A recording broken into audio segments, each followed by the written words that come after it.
Hello, everyone. We are in the middle of a very rainy, stormy, late morning here in Pink Hill. It's actually really peaceful. I'm sitting at my desk, watching the rain come down. Just heard a little rumble of thunder out there. And I'm making a video because I actually am about to release another video, but I wanted to sort of explain where that one's coming from and where my mind has been and where my heart has been over the last few days. I've been thinking a lot about prayer and worship and this new thing we're in of so much of what the church does being online and virtual. And I want to share with you a reading that I had. I'm sort of working my way through this book very slowly. It's Henri Nouwen with Open Hands, and it's a book on prayer. Bring prayer into your life with open hands. And I have been captivated by one of the pages in this book, one of the readings, and I want to share it with you now.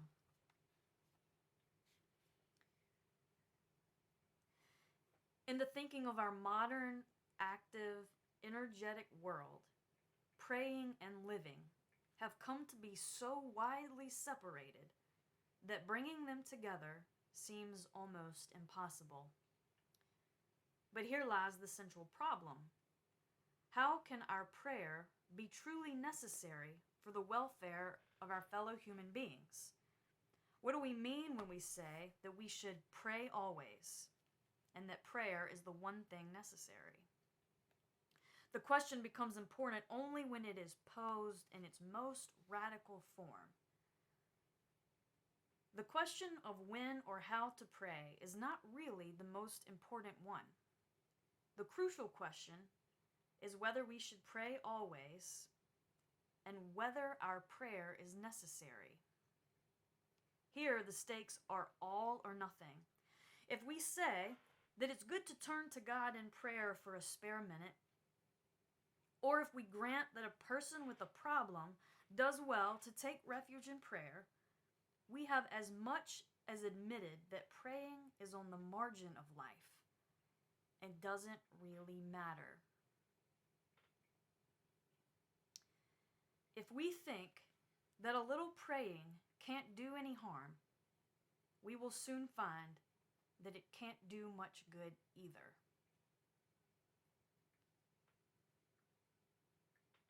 Prayer has meaning only if it is necessary and indispensable. Prayer is prayer only when we can say that without it, we cannot live.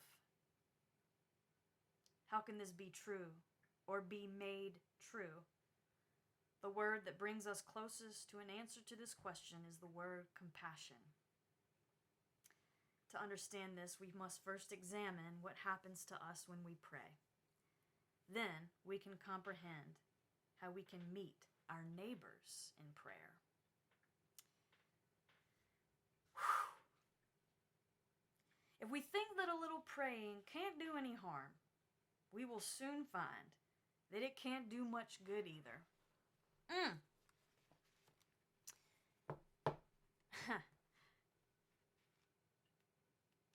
This whole idea that we've separated prayer and living to the extent that it's really hard to even bring them back together is a really powerful notion for me right now. And I think that in other ways it's true too. One of the freedoms of our gathering online and virtually is that some of the separateness has dissolved, and some of the confinement has dissolved. As my sister and I were saying one day recently,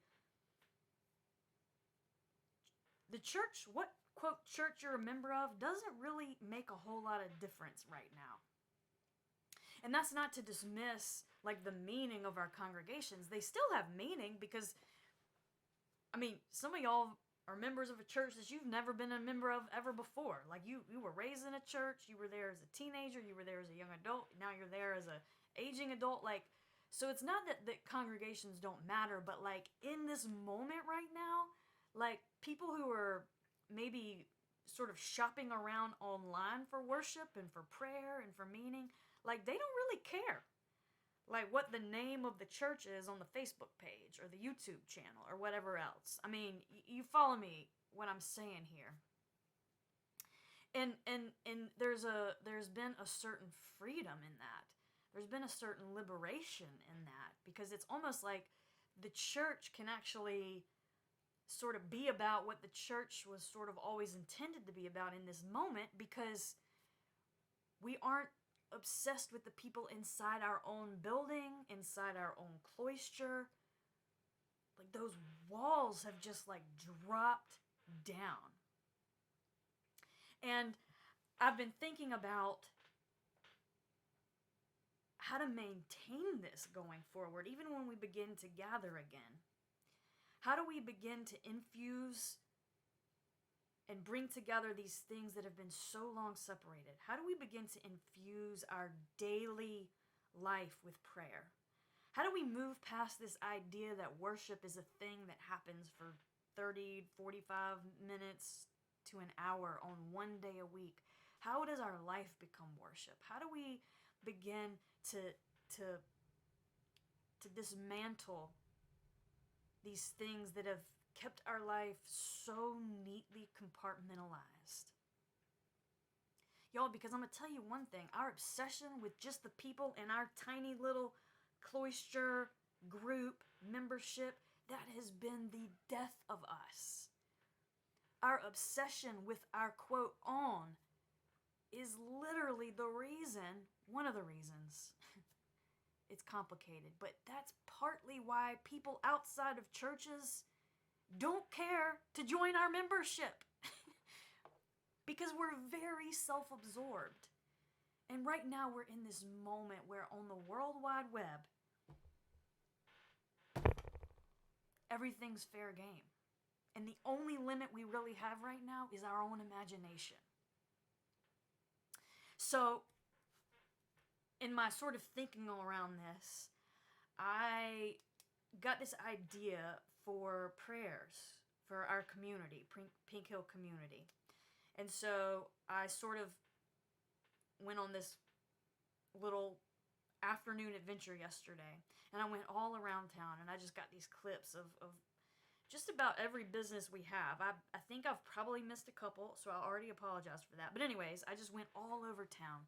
Just a short snippet of signs, storefronts.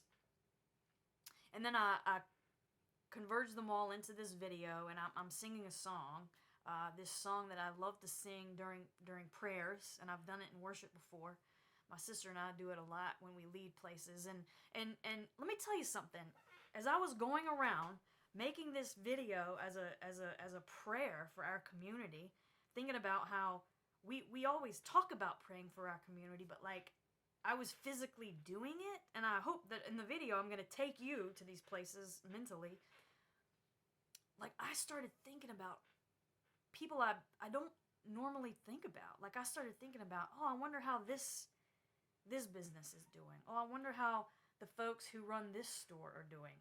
The people who shop here, I wonder how they're doing. Like, in fact, even while I was driving around, I just actually turned the radio off, because my mind, I was so much in God's presence as I was going from place to place all along our community. And what was happening as I did that was, I didn't even mean to do this. I didn't even plan this, but I was bringing people into God's presence as I went around.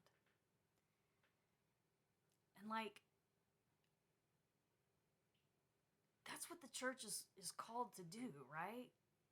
Like, not sit in one building and think up ways for people to come to us. The whole point of church, the whole point of discipleship, the whole point of life with God and following this Jesus is that we go and we meet people where they are, in their space, on their turf. And we don't force anything or shove anything down anybody's throat, but we just sort of quietly bring people into God's presence with us. Anyways, that's what's behind the making and sort of the idea and the heart of this video. What I pray is that you'll share it widely because my hope is that people who I don't even know and who I've never even met, whose names I don't even know, will see it and be reminded of love and community and belonging and the fact that what we're in right now, we are in together. And that as we move forward, that hopefully we can continue